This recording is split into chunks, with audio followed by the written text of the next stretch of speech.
Hey everyone, it's Dr. JJ Gregor. Today I want to talk to you about what I believe and what I know about healthcare and how to regain your health. What's the quickest, most efficient way to regain your health that I've found? And I'll give you the top 5 things to do, and it's basically diet related, so some people aren't going to like this one.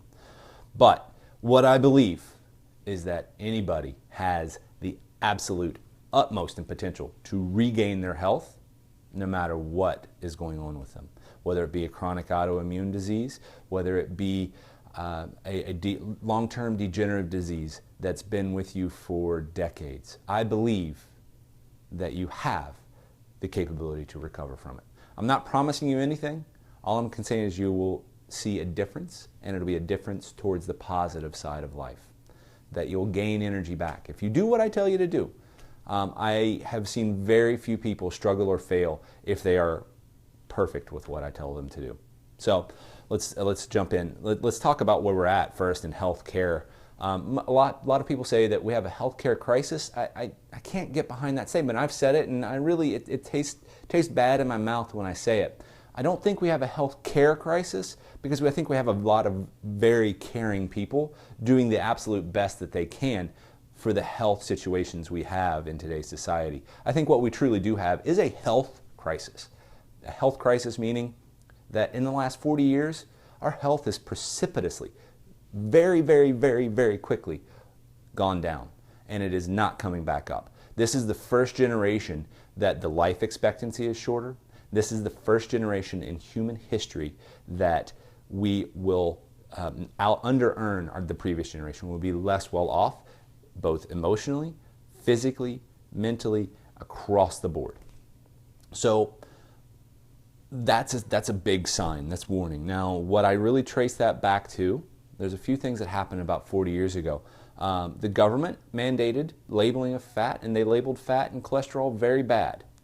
I'm not going to get into that discussion today, that's for a later video. But when they pulled out all of that fat, they had to replace it to make it taste better. They replaced it with sugar. And, personal story on this, how I know that the health is going down, is I was one of those kids. I was that first generation or so that was on TV dinners. Well, not the first on TV dinners, but the first that they started adding in a lot more sugar to the food. High fructose corn syrup was a new thing for us. That the amount of sugar that I ate as a kid, my diet consisted of Little Debbie snack cakes and cinnamon toast. So not the best, most healthy thing, and God bless my parents, they did the best they could. I was a stubborn little thing, and picky eater. So they did the best. So I don't blame them for it, but what the consequences that I found from the diet that I was eating, full of breads, pastas, cakes, cookies, candies, rice, potato, soda pop brownies, and donuts, was that I had some learning difficulties.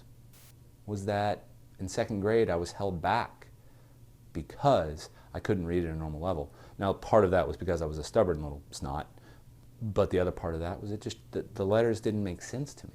I couldn't see them right, and it wasn't because of bad vision. It was because I had a little bit of dyslexia, and I struggled with that for the next 15 years. I never finished reading assignments. Lit class sucked for me. So that was just horrible. But as I struggled through, I got through high school pretty easy. It was small town West Virginia. College, that was a different story. I almost didn't make it through college, but I got it together. I got it together with the help of a few other students, and I put in 16, 18-hour days to get the reading assignments done for chemistry. And I ended up graduating with a chemistry degree, which I was massively still proud of. Then I go to chiropractic school, and I joined this healthcare profession. What I figured out in me was that, it wasn't that I was stupid. It wasn't that my brain was flawed. It was that I was poisoning myself with breads, pastas, cakes, cookies, candies, rice, potatoes, soda pop brownies, and donuts. I had a massive Mountain Dew habit, so that's all sugar. I had a massive bread habit, and that's all gluten.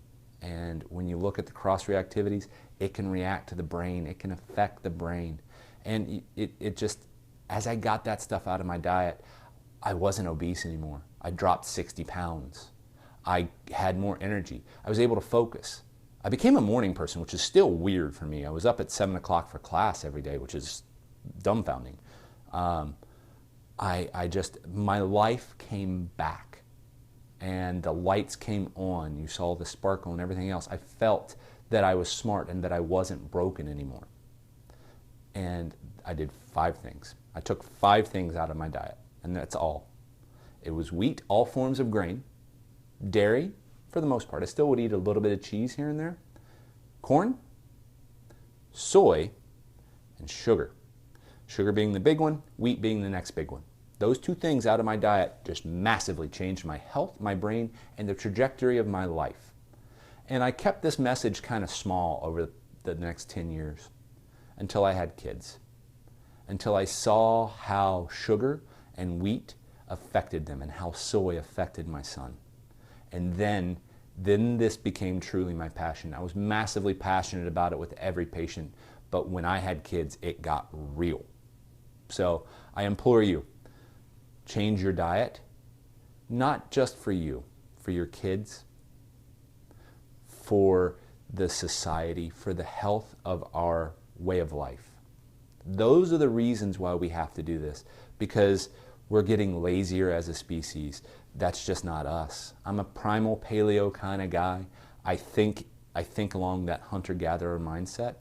If it used to walk, if it used to fly, if it used to grow out of the ground, it's safe to eat. And then if it grew into the ground, you're probably okay eating it too. There are a couple more things we'll talk about in future videos. You can check out the YouTube channel for those. But basically, you get those 5 things out of your diet. If it's not a protein and not a vegetable, then you shouldn't be eating it. Fruit in between when it's in season. So those are the things that I believe. And I believe in chiropractic. When we talk about chiropractic, it gets up.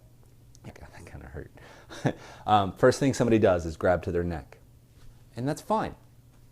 That's not what chiropractic is all about. To me, chiropractic is balancing out the nervous system, making sure your brain works so that it can control every other cell, tell every other cell how to function, when to fire, when to do what it's supposed to do. If you can get that, plus get your diet straightened out, the world is your oyster. You are going to do amazing things, and you're going to have some fun doing it. Your energy is going to come back, your life is going to get better, and it's just going to skyrocket. Trust me. That vitality that you're missing, that if you have to come home and crash onto the couch because you're so tired, that's not normal. That should not be happening. Get your blood sugar in check with bread, with cutting out the bread, cutting out the pasta, cakes, cookies, candies, rice, potatoes, soda pop, brownies, donuts. No wheat, no corn, no dairy, no soy, no sugar. I've said that like 5 times in this video because that's so important. So please, listen to me on this. This is what I believe. This is what I've found to be true in every patient. Everyone that's ever listened to me and done what I've told them to do has seen amazing results. So please dig in. 3 weeks. 3. If you can make it for 21 days, your life will be changed. If you can make it to 30, it'll be even better. But all I'm asking for is 3 weeks. You can do 3 weeks for anything. So that's your challenge. That's what I believe. And I'll see you next video. So if you want to see more of this, check out the YouTube channel. Also check out the blog at drjjgregor.com. And have a great day. Make your health easy,